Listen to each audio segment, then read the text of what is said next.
Alright, today I will talk about the problem stamps. So in this problem, we will use a basic dynamic programming to approach this problem by finding a subset sum with an upper limit k. So the maximum number of numbers that you can add will be k. And meanwhile, while we're also constructing the dynamic programming array, we will also use another variable to count how many of them we've already found. So here's the code. I will first read the input from this and I will sort A. So this way we can save some time by excluding the ones that are greater than what we are currently looking at. So I created this dynamic programming array and set I set all of the numbers in the dynamic programming array to -1, meaning that we haven't found anything yet. And here I set the maximum size to 2 times 10 to the power of 6 plus a tenth for an extra case. So this is because we have maximum k 200, meaning that we can use 200 numbers at most. And the maximum value for each of the stamps will be at most 10,000. So the maximum total value you can get is 200 times 10,000, which is this number here. So first, after I set all of them to -1, I will set dp0 to 0 first. So what this means is that how many ways are there to construct the number 0? Well, there are no ways, basically, meaning this represents how many numbers the minimum amount of numbers that you need to construct this number. But 0 is just 0, so we don't need any numbers to construct it. And this answer will start at 0 and keep track of how many of them we've already found. So we will loop all the way from 1 to the maximum possible. But you can change this to some other values. For example, after you sorted the A, you would have already, the biggest value of A will be at the end.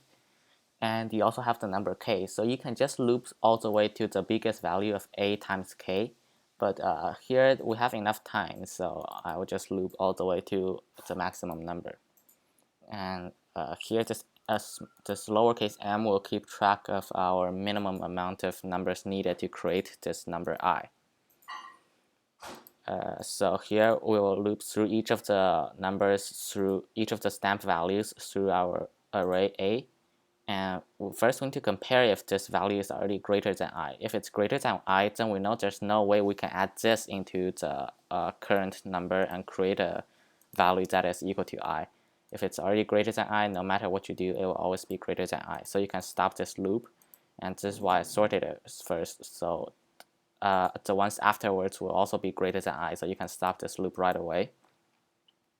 Otherwise, if it's not greater than I, we can find what is equal to I minus this aj. So then we will get the value of what is needed to add so v will be the value that you can add aj to, so then you can get I. And so now we need to check what is the minimum number of stamps that we need to construct the value v. So this dpv will be what we have. If it's -1, that means there's no way to construct the value v plus aj. So there's no way for us to construct the value I using the stamp aj. And so first we need to check if it's possible to form this dpv, and we also need to check if dpv is smaller than k. So because we only want the number of moves that are less than or equal to k.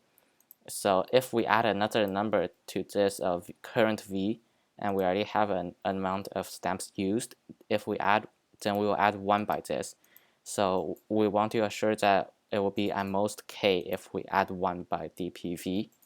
And now we will find the minimum between our current minimum amount of moves needed and this new move that we just found by adding 1 to this dpv.